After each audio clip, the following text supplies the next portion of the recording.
Doctor B R Ambedkar ಅಭಿಮಾನಿಗಳ ಹೋರಾಟ ಸಮಿತಿ ಮೈಸೂರು ಜಿಲ್ಲೆ ಮೈಸೂರು ವಿಶ್ವ ಮೈತ್ರಿ ಪುತ್ರರಾದ ಡಾಕ್ಟರ್ ಬಿ ಆರ್ ಅಂಬೇಡ್ಕರ್ ಮುಖ್ಯ ರಸ್ತೆ ಆಸಕ್ತ ಮೈಸೂರಿನ ಆಶ್ರಯದಲ್ಲಿ ಏನು ಇಡೀ ರಾಜ್ಯ ನೋಡ್ತಾ ಇರ್ತಕ್ಕಂಥ ಯಶಸ್ವಿ ಮೈಸೂರು ಬಂದ್ ಬೆಳಗ್ಗೆಯಿಂದ ಅತ್ಯಂತ ಯಶಸ್ವಿಯಾಗಿ ನಡೆದಿದೆ. ಈಗ ನಾವು ಅಂತಿಮ ಘಟ್ಟಕ್ಕೆ ಕಾಲಿಟ್ಟಿದ್ದೇವೆ. ನಮ್ಮ ಒಂದು ಮನವಿ ಪತ್ರವನ್ನ ಮೈಸೂರಿನ ಜಿಲ್ಲಾಧಿಕಾರಿಗಳು ಹಾಗೂ ಜಿಲ್ಲಾ ದಂಡಾಧಿಕಾರಿಗಳ ಮೂಲಕ ಈ ರಾಷ್ಟ್ರದ ಗೌರವಾನ್ವಿತ ರಾಷ್ಟ್ರಪತಿಗಳಾದಂತಹ ಶ್ರೀಮತಿ ದ್ರೌಪದಿ ಮುರ್ಮು ಅವರಿಗೆ ನಮ್ಮ ಒಂದು ಒಕ್ಕೂಟವನ್ನು ಮಂಡಿಸತಕ್ಕಂಥ ಮನವಿ ಪತ್ರವನ್ನು ನಾನು ಈ ಸಂದರ್ಭದಲ್ಲಿ ತಾವು ಮುಂದಿಡಲಿಕ್ಕೆ ಇಷ್ಟಪಡ್ತೇನೆ. ನಾಳೆ ಭಾರತದ ಸಂವಿಧಾನ ಜಾರಿಯಾಗಿ 75 ವರ್ಷ ಸಂದಿರುವ ಸಂದರ್ಭದಲ್ಲಿ ಅದರ ನೆನಪಿನಾರ್ಥ ಸಂಸತ್ನ ಉಭಯ ಸದನಗಳಲ್ಲಿ ಭಾರತದ ಸಂವಿಧಾನ ಕುರಿತು ಸುದೀರ್ಘ ಚರ್ಚೆಯನ್ನ ಇತ್ತೀಚೆಗೆ ಜರುಗಿದ ಚಳಿಗಾಲದ ಅಧಿವೇಶನದಲ್ಲಿ ಹಮ್ಮಿಕೊಳ್ಳಲಾಗಿತ್ತು. ಚರ್ಚೆಗೆ ಉತ್ತರ ನೀಡುವ ಸಂದರ್ಭದಲ್ಲಿ ಈ ದೇಶದ ಗೃಹ ಮಂತ್ರಿ ಅಮಿತ್ ಶಾ ಅವರು ಅಂಬೇಡ್ಕರ್ ಅಂಬೇಡ್ಕರ್ ಅಂಬೇಡ್ಕರ್ ಎನ್ನುವುದು ಫ್ಯಾಷನ್ ಆಗಿಬಿಟ್ಟಿದೆ. ಇದರ ಬದಲು ದೇವರ ಧ್ಯಾನ ಮಾಡಿದ್ದರೆ ಸ್ವರ್ಗವಾದರೂ ಸಿಗುತ್ತಿತ್ತು ಎಂದು ಅಂಬೇಡ್ಕರ್ ಅವರನ್ನು ಅಪಮಾನಿಸಿ ಮಾತನಾಡಿದ್ದಾರೆ. ಈ ಮಾತುಗಳನ್ನ ಇಡೀ ದೇಶದ ಕಂಡಿದೆ, ಸಂಸತ್ನ ದಾಖಲಾತಿಗಳು ಕೂಡ ದಾಖಲಾಗಿದೆ. ಇದರ ವಿಡಿಯೋ ಎಲ್ಲ ಕಡೆ ಲಭ್ಯವಿದೆ. ಈ ದೃಶ್ಯಾವಳಿಗಳನ್ನು ನೋಡಿ ಮತ್ತು ಕೇಳಿ ಇಡೀ ದೇಶವೇ ಆಕ್ರೋಶ ವ್ಯಕ್ತಪಡಿಸಿದೆ. ಅಂಬೇಡ್ಕರ್ ಅವರನ್ನು ಈ ಪರಿ ಮತ್ತು ಪ್ರಮಾಣದಲ್ಲಿ ಅವಹೇಳನಕಾರಿಯಾಗಿ ಯಾವ ಮಂತ್ರಿಯೂ ಮಾತನಾಡಲಿಲ್ಲ ಅಂತ ಅವಿವೇಕದ ಕೆಲಸವನ್ನ ಈ ಅಮಿತ್ ಶಾ ಎಂಬ ಗೃಹ ಮಂತ್ರಿ ತಮ್ಮ ಉತ್ತರ ನೀಡುವ ಸಂದರ್ಭದಲ್ಲಿ ಚುನಾಯಿತ ಪ್ರತಿನಿಧಿಗಳ ಮುಂದೆ ನುಡಿದಿರುವುದು ಅಕ್ಷಮ್ಯ ಅಪರಾಧ ಮತ್ತು ಸಂವಿಧಾನ ವಿರೋಧಿ ನಡವಳಿಕೆಯಾಗಿರುತ್ತದೆ. ಸಂವಿಧಾನ ಕರ್ತ ಡಾಕ್ಟರ್ ಬಾಬಾ ಸಾಹೇಬ್ ಅಂಬೇಡ್ಕರ್ ಅವರು ನೀಡಿರುವ ಸಂವಿಧಾನದ ಒಬ್ಬ ಫಲಾನುಭವಿಯಾಗಿ ಅಮಿತ್ ಶಾ ಮಾತನಾಡಿರುವ ಮಾತುಗಳು ಅಧಿಕಾರದ ಮತದಿಂದ ಕೂಡಿದೆ. ಅಂಬೇಡ್ಕರ್ ಬರೀ ಸಂವಿಧಾನ ಕರ್ತರು ಮಾತ್ರ ಅಷ್ಟೇ ಅಲ್ಲ, ಈ ದೇಶದ 80% ಜನರ ಭಾವನಾತ್ಮಕ ನಾಯಕರಾಗಿದ್ದಾರೆ. ಅಂತ ವ್ಯಕ್ತಿಯನ್ನ ತೀವ್ರ ಅಭಿರುಚಿಯಿಂದ ನಿಂದಿಸಿರುವುದು ಮತ್ತು ಅಪಮಾನಿಸಿರುವುದು ಭಾರತದ 80ಕ್ಕೂ ಹೆಚ್ಚು ಜನರ ಭಾವನೆಗಳನ್ನ ಘಾಸಿಗೊಳಿಸಿದೆ. ಬಿಜೆಪಿ ಸರ್ಕಾರ ಈ ದೇಶದಲ್ಲಿ ಅಸ್ತಿತ್ವಕ್ಕೆ ಬಂದ ದಿನದಿಂದಲೂ ಕೂಡ ಸಂವಿಧಾನ ಮತ್ತು ಅಂಬೇಡ್ಕರ್ ಅವರನ್ನ ಅವಹೇಳನ ಮಾಡುತ್ತಲೇ ಬಂದಿದ್ದು ಈ ಬಾರಿ ಅಂಬೇಡ್ಕರ್ ಅವರನ್ನೇ ನೇರವಾಗಿ ಗುರಿಯಾಗಿಸಿಕೊಂಡಿರುವುದು ಸ್ಪಷ್ಟವಾಗಿ ಗೋಚರವಾಗುತ್ತಿದೆ. ಈ ಅಮಿತ್ ಶಾ ಕ್ರಿಮಿನಲ್ ಆಪಾದನೆಯುಳ್ಳ ವ್ಯಕ್ತಿಯಾಗಿದ್ದು ಗುಜರಾತ್ನಲ್ಲಿ ಹಲವಾರು ಪ್ರಕರಣಗಳಲ್ಲಿ ಶಿಕ್ಷೆಯಾಗಿ ಜೈಲಿಗೆ ಹೋಗಿ ಬಂದಿರುವ ವ್ಯಕ್ತಿಯಾಗಿದ್ದಾರೆ. ಇಂಥ ಕ್ರಿಮಿನಲ್ ಹಿನ್ನೆಲೆಯುಳ್ಳ ವ್ಯಕ್ತಿಯನ್ನ ಈ ದೇಶದ ಒಡಾಡಳಿತ ಮಂತ್ರಿಯಾಗಿ ನೇಮಿಸುವುದೇ ಅಸಂವಿಧಾನಿಕವಾಗಿದೆ.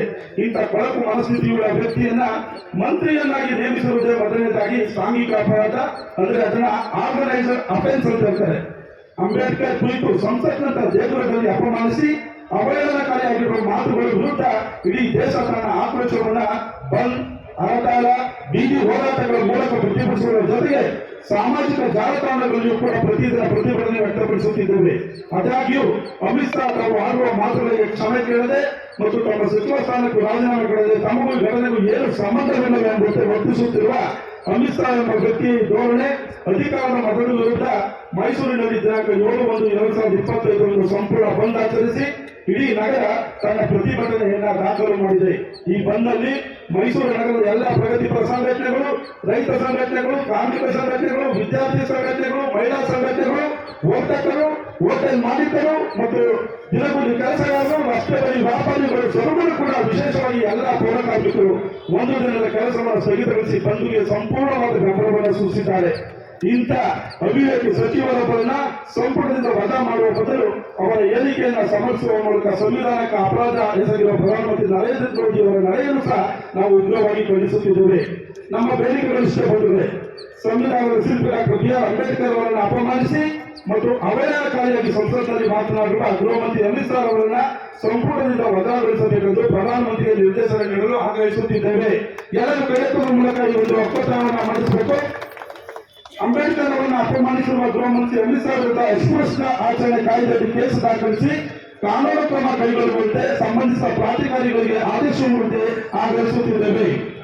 ಸುಪ್ರೀಂ ಕೋರ್ಟ್ ಈಗಾಗಲೇ ರಾಷ್ಟ್ರ ನಾಯಕರನ್ನ ಅಪಮಾನಿಸುವ ವಿರುದ್ಧ ಸ್ವಯಂ ಪ್ರೇರಿತ ಸುಮೋಟೋ ಕೇಸ್ ದಾಖಲಿಸುವಂತೆ ನಿರ್ದೇಶನ ನೀಡಿರುವ ರೀತಿಯ ಸಂಬಂಧಿಸಿದ ಪ್ರಾಧಿಕಾರ ಅಥವಾ ನ್ಯಾಯಾಲಯಗಳಲ್ಲಿ ಅಮಿತ್ ಶಾ ವಿರುದ್ಧ ಸ್ವಯಂ ಪ್ರೇರಿತ ದೂರು ದಾಖಲಿಸಬೇಕು.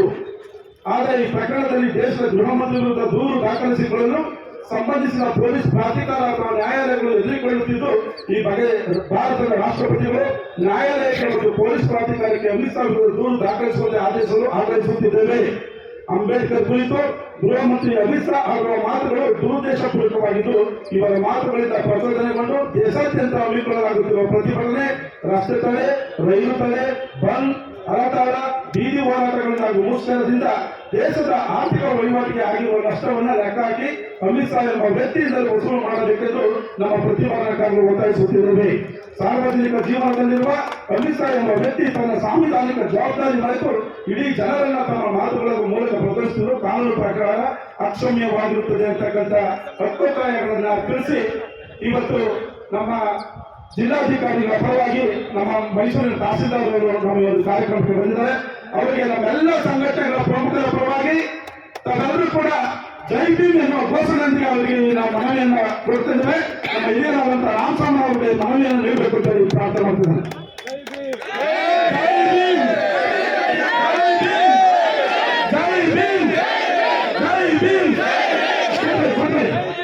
ಈಗೇನು ನಾವು ಮನವಿ ಕೊಟ್ಟಿದ್ದೇವೆ ಮಾನ್ಯ ತಹಸೀಲ್ದಾರ್ ಅವರಿಗೆ, ಅವರು ನಮ್ಮನ್ನ ಕುಳ್ಕೊಂಡಿದ್ದಾರೆ ಸಮಾಧಾನ.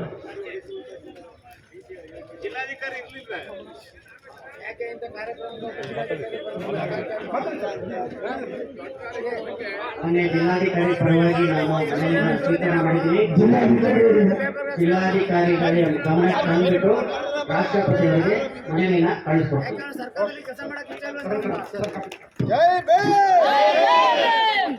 ಇದುವರೆಗೂ ಕೂಡ ಈ ಒಂದು ಬೃಹತ್ ಬಂದ್ ಕಾರ್ಯಕ್ರಮಕ್ಕೆ ಆಗಮಿಸಿರ್ತಕ್ಕಂಥ ಎಲ್ಲ ಸಂಘಟನೆ ಮುಖಂಡರಿಗೆ, ಅಧಿಕಾರಿ ವರ್ಗದವರಿಗೆ, ಸಾಹಿತಿಗಳಿಗೆ, ಚಿಂತಕರಿಗೆ ಮತ್ತು ಎಲ್ಲ ಹೋರಾಟಗಾರರು ಕೂಡ ತುಂಬುವುದಿಲ್ಲ ಧನ್ಯವಾದ ಹೇಳ್ತಾ, ಮತ್ತು ಈ ಒಂದು ಕಾರ್ಯಕ್ರಮ ಯಶಸ್ವಿಯಾಗಲು ಪತ್ರಕರ್ತರಿಗೆ, ಪೊಲೀಸ್ ಇಲಾಖೆಯು ಕೂಡ ಧನ್ಯವಾದ ಹೇಳ್ತಿದ್ದೀನಿ.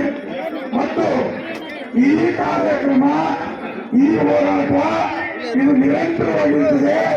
ಇದು ಅಂತಿಮವಲ್ಲ, ಆರಂಭವಲ್ಲ. ಇದು ನಮ್ಮ ಗುರಿ ಮುಟ್ಟ ತನಕ ಕೂಡ ನಾವಿಷ್ಟು ಒಂದು ಕರೆಗೆ ಹೋಗ್ಬಿಟ್ಟು ಸಾವಿರಾರು ಸಂಖ್ಯೆಯಲ್ಲಿ ಬಿಸಿಲುವರೆ ಯಾರು ಕೂಡ ಇದ್ದಾರೆ, ಎಲ್ಲರೂ ಕೂಡ ಈ ಒಂದು ಕಾರ್ಯಕ್ರಮ ಮಾಡಿದಿರಲ್ಲ. ಇದು ಅಂಬೇಡ್ಕರ್ ಶಕ್ತಿ. ಈ ಅಂಬೇಡ್ಕರ್ ಶಕ್ತಿ ಇದನ್ನ ನಾನು ಮುಂದಿನ ದಿನಗಳಲ್ಲಿ ವಿಭಿನ್ನ ರೀತಿಯಲ್ಲಿ ಈ ಕಾರ್ಯಕ್ರಮವನ್ನು ಹಮ್ಮಿಕೊಳ್ತೀನಿ. ವಿಭಿನ್ನ ರೀತಿಯಲ್ಲಿ ಈ ಕಾರ್ಯಕ್ರಮವನ್ನು ಹಮ್ಮಿಕೊಳ್ತೀನಿ. ಆ ಕಾರ್ಯಕ್ರಮಕ್ಕೆ ನೀವೆಲ್ಲರೂ ಕೂಡ ಸಜ್ಜಾಗಬೇಕು.